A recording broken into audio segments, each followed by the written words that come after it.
Stirring the coffee with chopsticks using the vortex method, the only true way to optimize the taste of your coffee. At the molecular level. Good morning, welcome to the Daybreak Show. I am the Sultan. We'll get started, but first, Sumatra coffee from Walmart. Nice, smooth, rich, perfect. Super hot today. Why is it super hot today? Like uncomfortable hot.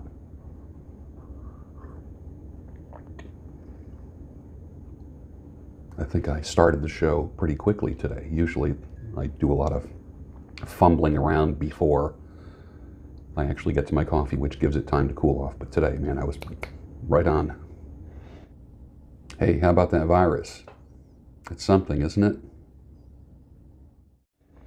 The Black Death in what? What was that?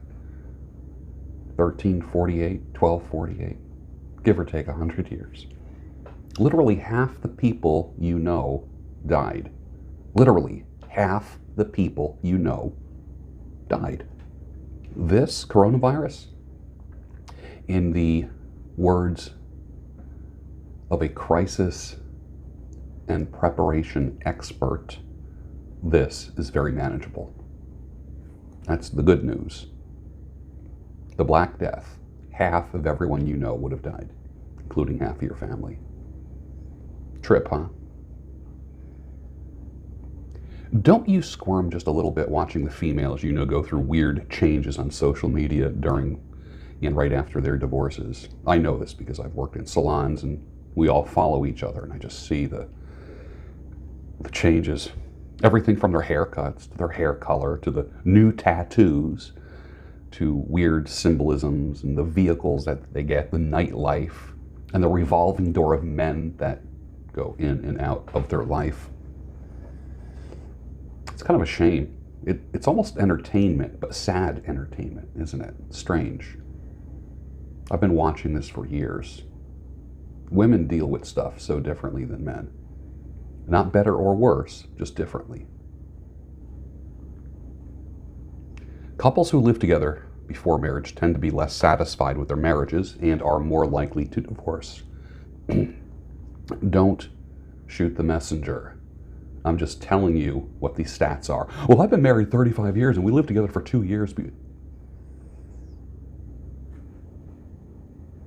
They tend to be less happy and are more likely to divorce than couples who do not live together before they're married. These negative outcomes are called the cohabitation effect. But you're different, right? You're different. So tell me, what are your other superpowers? You're different. A great reason why I stopped counseling people to save their relationships. Troubled relationships are like what they call knockdowns at the Jersey Shore. Let's say there's a half acre in a beautiful shore town. It's a half a block from the beach, and there's a gnarly old cottage there that was built in 1922. It's been in the family so many years. It's falling into disrepair. A lot of people, including real estate developers, would call that a knockdown. Knock it down, take that half acre and build several duplexes on it. Live in one of the duplexes and let the others pay for the mortgage. The land is worth more than the cottage. Knock it down, build a new home. Knockdowns are a waste of resources and time. That is how I view troubled relationships. It's a waste of time and your resources. It's better to knock it down and start over. I don't believe in relationship enrichment. I don't. If a marriage is in trouble, I don't believe the return on the investment is worth it. I don't believe it. The scars will always be there. Trouble will always be there. You're just basically teaching people to ignore the cheating that happened. Yeah, okay. So every time you kiss your wife who went out and cheated on you, you're not going to be thinking about those lips being on something else? Get real, dude. What part of your brain do you have to disconnect in order to kiss your wife. Come on, man. Come on. And you're going to go down on your wife? Dude, that ain't happening either. Another part of your brain you have to disconnect. I don't want to say once a cheater, always a cheater, but if your spouse cheated on you, I know women handle cheating differently than men. I know that. I know that. I've seen it happen. But to be all proud about, we had to get over that hump. The hump? Come on. The hump. Yeah, you're right. It was a hump. Somebody was getting humped. Enough already with that.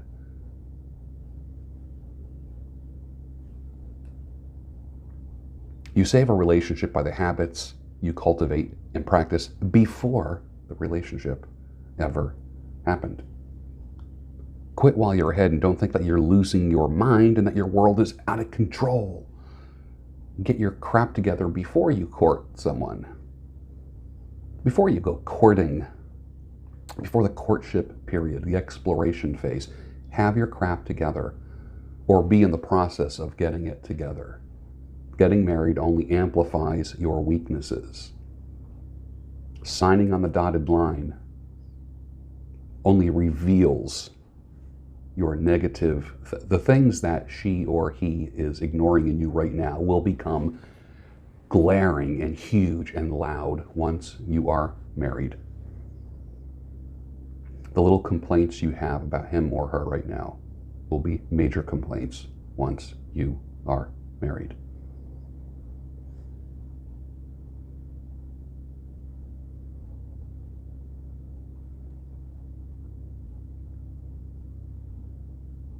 You don't think this corona thing is political? I only see one Democrat governor taking to the airwaves several times a day, taking advantage of the airwaves several. He wouldn't even get airtime if it wasn't for his hidden motives, would he? And you don't think it's a play to become the Democratic presidential candidate? Most of you didn't even know who Governor Cuomo was before the virus. Let's get real. In the same way, no one knew who Rudy Giuliani was before 9/11. Come on now. Come on. Remember, if you are in New York City, no rimming. Done. And no, rimming is not the new BJ, as I read somewhere. I don't even know what it was. I had to actually look this up. I don't know if my head is in the sand. Thank God my head is in the sand on some things, but I had to actually look that up. And they said, rimming is the new BJ. I'm like, get the heck out of here.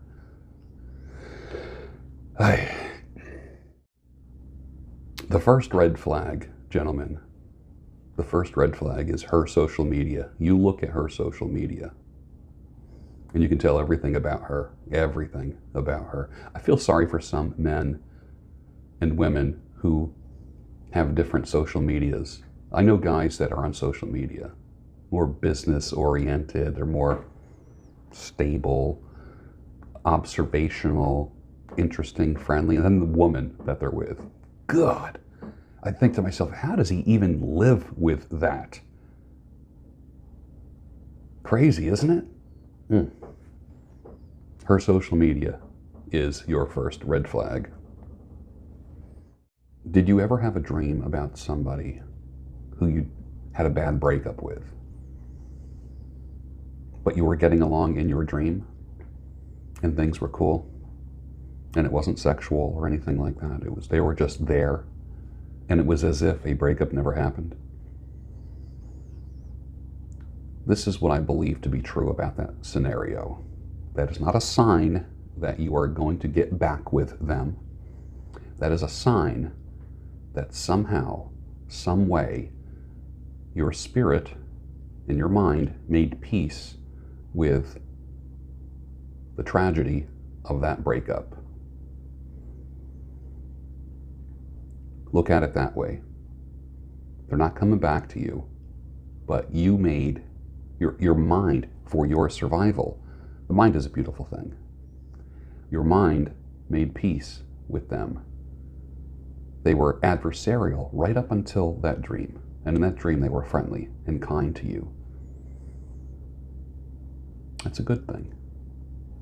And with that, finish your coffee. I have some pretty cool videos coming over the weekend, some special features that I think you're going to enjoy. So stay tuned for them. And I'll see you Monday morning on the Daybreak Show, the home of sanity, clarity, and reason.